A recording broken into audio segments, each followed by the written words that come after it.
Morning children. Class 7 के सभी बच्चों को मेरे तरफ से आशीर्वाद। चिल्ड्रेन, पिछली बार मैंने कविता कोई नहीं पढ़ाया का मूल भाव बताया था। आज मैं एक्सप्लेनेशन दे रहा हूँ, उसका अर्थ बता रहा हूँ और उस कविता के जो कठिन शब्द हैं उनका अर्थ भी ब्लैक बोर्ड पर दिया हूँ, जो अंत में पढ़ाने के बाद उसे तू लिख लेना और उसे सेव करके रख लेना। ये चीज़ पहली पंक्ति है, पोएम भी मेरे बच्चों मैंने भेज दिया है आप लोगों को, उसमें देख लेना। आवश्यकता पड़े तो उस भाव को तू निकाल कर जो मैं अर्थ बता रहा हूँ उसे ध्यान से सुन। कोई नहीं पराया, मेरा घर सारा संसार, मेरा घर सारा संसार है। इस संसार में हमें ये सोचना चाहिए कि हमारे अपने ही सभी हैं, सभी अपने हैं, कोई हमारे लिए पराया नहीं।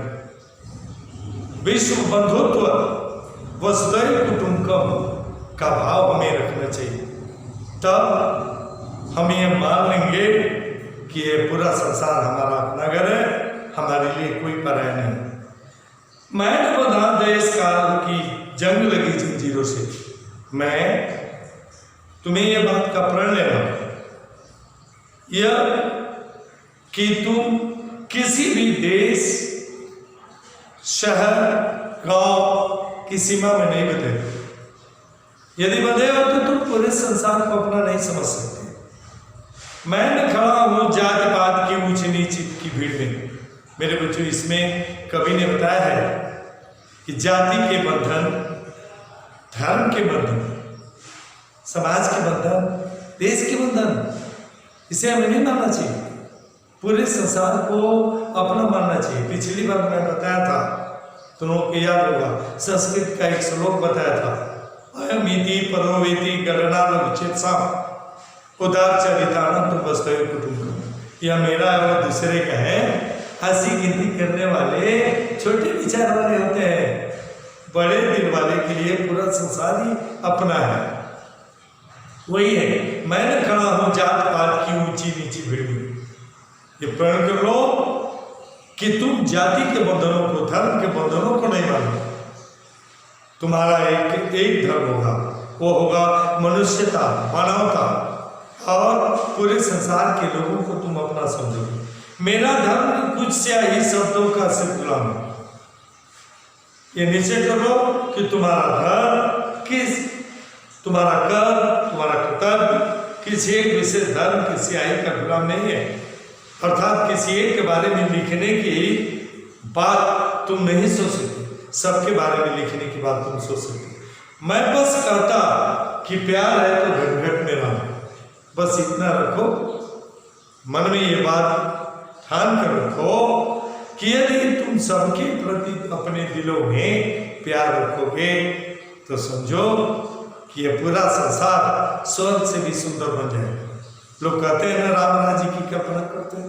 राम राज्य है क्या? एक ऐसा समय, एक ऐसा परिवेश, एक ऐसा वातावरण जहाँ किसी को किसी से कोई घृणा ना हो, किसी को किसी से कोई द्वेष न हो, किसी से कोई मतभेद न रखें, सब एक दूसरे से प्यार करें। यही तो राम राज्य है। मुझे न कहो मंदिर मस्जिद पर मैं सर टिक दूं, मेरा तो आराध्य आदमी देवालय है। कोई भी यह कहे कि मैं हिंदू हूं, मुसलमान हूं, सिख हूं, ईसाई हूं, पारसी हूं, जैनी हूं, नहीं मेरे बच्चों। हमारी पहचान धर्म के आधार पर नहीं, हमारी पहचान मानव के आधार पर है। मानवता हमारा सबसे बड़ा धर्म, मानवता हमारा सबसे बड़ा धर्म है। और हर मनुष्य का घर हमारे लिए मंदिर, मस्जिद, गिरजाघर, गुरुद्वारा, हमारे लिए हर मनुष्य का घर होना चाहिए।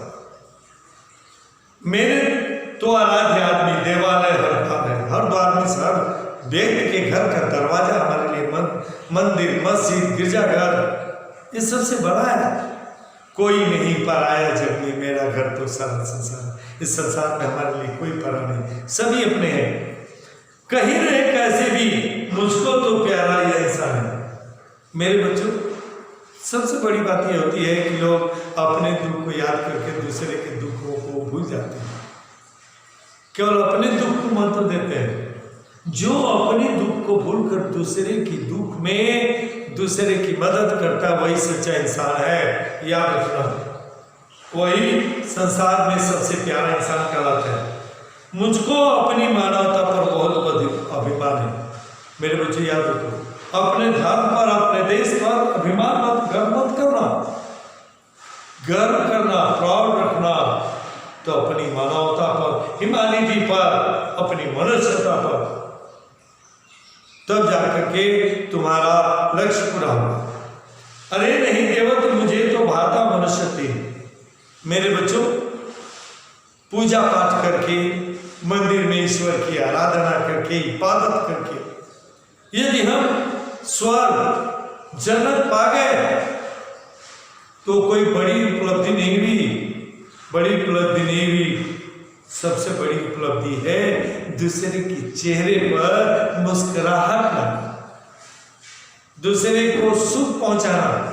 दूसरे को सुख पहुंचाने के बाद जो आनंद की अनुभूति होती है, वह आनंद की अनुभूति स्वर्ग पर रहने वाले लोगों को भी नहीं मिलती। इसीलिए तो कहा गया है कि मानव का जीवन देवताओं से भी श्रेष्ठ होता है, क्योंकि देवता तो अमरत्व को प्राप्त किए हैं, उन्हें सुख दुख की अनुभूति नहीं होती।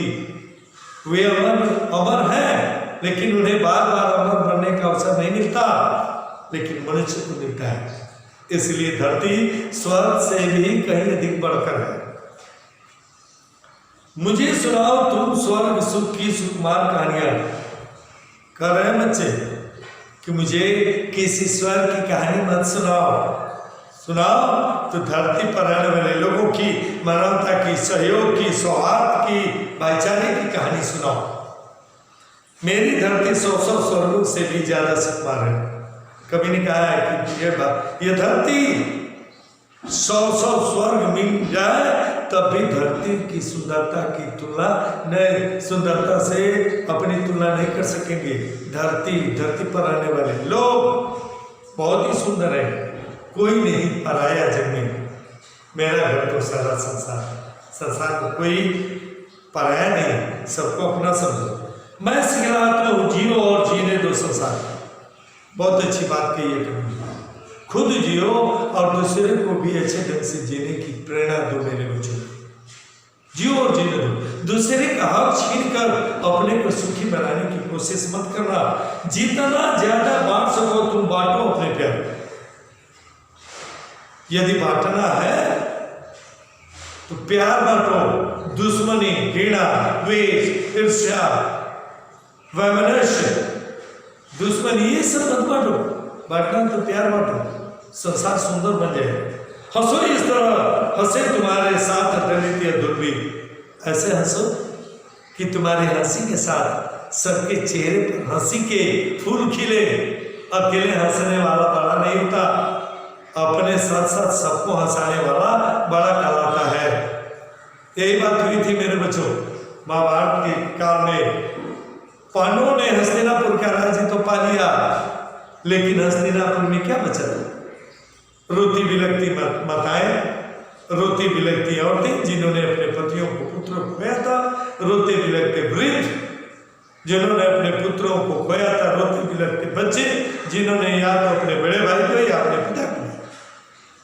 पांडवों में जो श्रेष्ठ थे युधिष्ठिर बहुत उदास हुआ। जो राज्य की लिप्सा उनके मन में थी कि हस्तिनापुर हमें मिला, लेकिन वे दिल से खुश नहीं हुए। वे कुरुक्षेत्र में थे तभी भीष्म पितामह के प्राण नहीं निकले थे।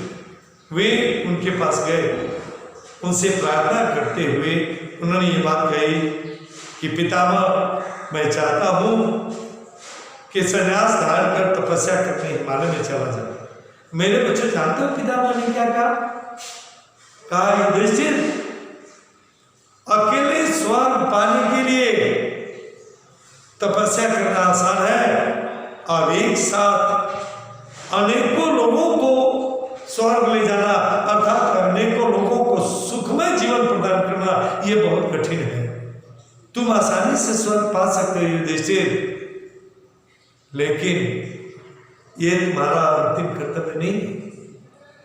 स्वर्ग प्राप्ति की से बड़ी बात हस्तिनापुर के लोगों के होठों की हंसी को फिर से लौटाओ, उनके जीवन में खुशहाली भरो। वे औरतें जिन्होंने अपने पुत्रों को खोया है, उनका पुत्र बनकर हर परिवार की देखरेख करो और एक सेवक की भांति सबके जीवन को खुशहाल बनो। यही है मेरे बच्चों, हंसो इस तरह कि हंसे सभी। चलो इस तरह कुचल न जाए पग से कोई सूल भी तिनका। यह कह रहा है कभी कि रास्ते में भी चलते समय छोटे छोटे तिनकों पर भी ध्यान दो ताकि तुम्हारे पैर तले न कुचले।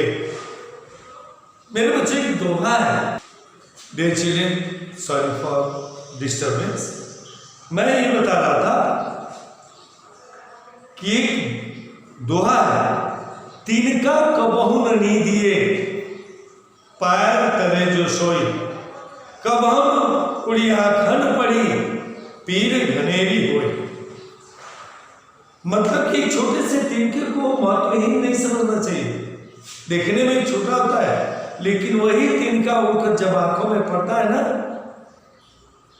तो पीड़ा का अनुभव होने लगता है, बहुत पीड़ा पहुंचाता है। कहने का मतलब ये यहां कह रहा है कभी कि चलो इस तरह कुचल न जाए पग से कोई शुद्धि, कि ऐसे चलो कि रास्ते में एक तिनका भी पैर तले न दबे।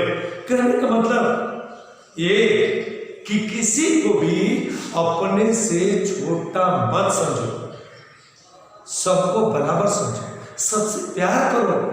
कोई छोटा या बड़ा नहीं है।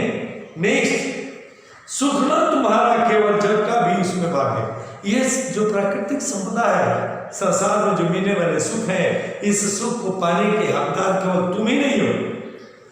संसार में जितने लोग हैं, जितने प्राणी हैं, उन सभी प्राणियों का सुख में बराबर का हिस्सा है। सुख में बराबर का हिस्सा। केवल अपने ही अच्छा भोजन करके, अच्छे गद्देदार बिस्तर पर सो करके, अच्छे घर में रखकर सुख की अनुभूति करते हो और पड़ोस में कोई बिना खाए सो गया, क्या तुम्हारा सुख असली सुख है? नहीं। सबके जीवन को सुखी बनाते हुए चलो।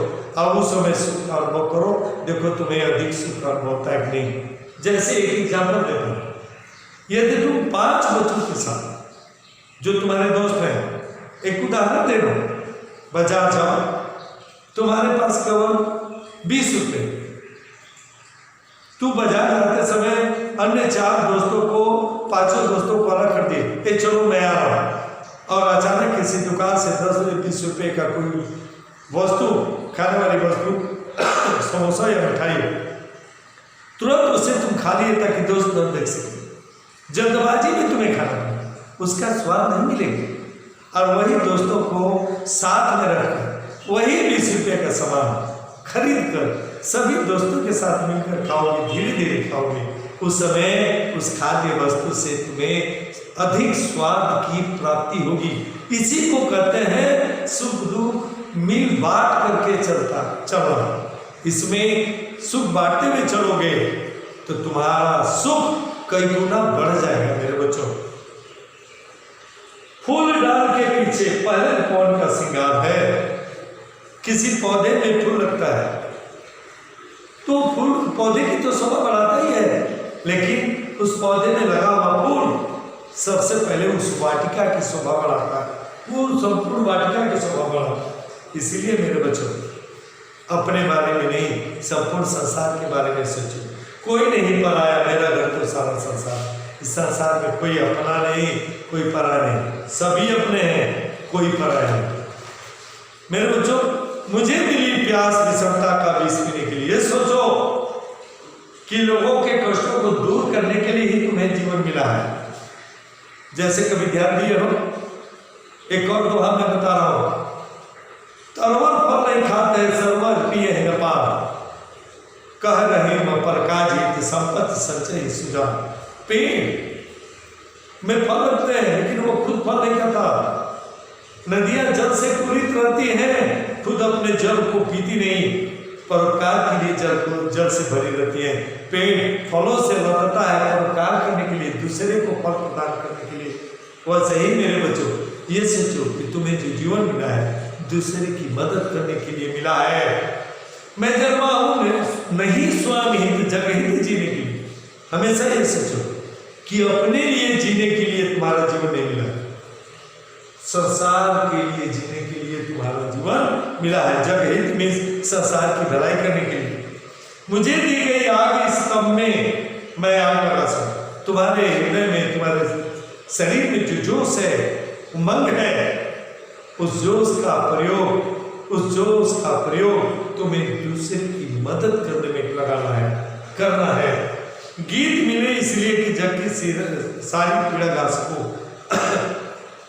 तुम्हें शब्द गीत इसलिए मिले हैं कि तुम दूसरे के दुखों का वर्णन कर सको, ताकि लोग द्रवित होकर सहानुभूति दिखाते हुए दूसरे की मदद करें।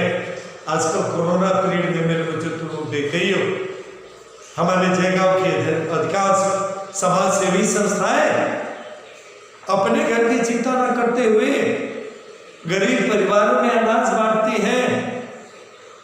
वे जो कार्य कर रही है सामाजिक संस्थाएं, वे देवताओं से, ईश्वर से भी बड़ा कार्य कर रही है। और कोरोना के मरीजों की सेवा करने वाले डॉक्टर, नर्सेस, सफाई कर्मचारी, सिपाही, उन्हें मतलब कि उनको इधर उधर जाने वाले पेट्रोल पंप वाले जो उनकी गाड़ियों में तेल भरते हैं। मेरे बच्चों ये सबका सहयोग, ये समझो कि ये मनुष्य के रूप में ईश्वर है। ये कभी अपने घर के बारे में नहीं सोचते, ये सबके बारे में सोच रहे हैं। इसीलिए अच्छे इंसान मेरे बच्चों इस कोरोना पीरियड में कोविड-19 ने लोगों को इतना तो सिखा दिया कि अपने बारे में नहीं दूसरे के बारे में भी अब सोचना पड़ेगा, नहीं तो जीवन चलने वाला नहीं है। वही है, पूरे दर्दीले गीतों को तुम पहनाओ हथकड़ी, मेरा दर्द नहीं मेरा है सबका। ये बात समझो कि हमेशा ये सोचो कि दूसरे की पीड़ा भी तुम्हारी पीड़ा है। तुम्हारी पीड़ा तो आई, दूसरे की पीड़ा को भी तुम अपनी पीड़ा समझो, तो तुम एक सच्चे मददगार बन सकोगे। अन्यथा नहीं, कोई नहीं पराया, मेरा घर तो संसार। ये सोचो कि तुम्हारे लिए सभी अपने हैं, कोई पराया नहीं है। मेरे बच्चों ये पोएम का अर्थ है। इसी हफ्ते कल मैं फिर इसका एक्सरसाइज ब्लैक बोर्ड पर दे दूंगा। तब तक ये वर्ड मीनिंग है मेरे बच्चों, इसे सेव कर लो, कॉपी में लिख लेना। इसी हफ्ते में 7 का 2 पीरियड होगा, 7 का 2 पीरियड होगा। कल एक और वीडियो में अपलोड करूँगा। बस आज के लिए इतना ही। Thank you.